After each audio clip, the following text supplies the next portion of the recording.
Welcome to our channel. Today we're diving into a quick tutorial on how to disable sticker suggestions on Discord for PC, following the latest update. If you find those sticker suggestions a little distracting, you're in the right place. Let's get started. First, open up Discord on your PC. Whether you're using the desktop app or web version, it doesn't matter. The steps are essentially the same. Once Discord is open, navigate to the chat section.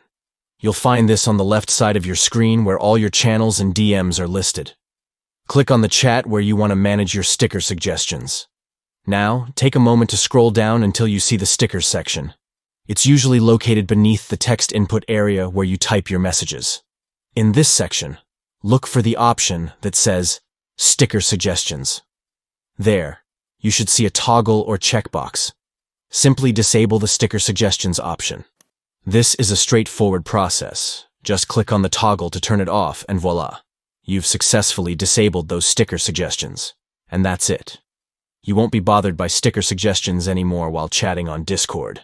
If this tutorial helped you, give us a thumbs up and share it with your friends who might need to know this too. Thanks for watching, and don't forget to subscribe for more helpful tips and tricks on Discord and other tech-related tutorials. Happy chatting!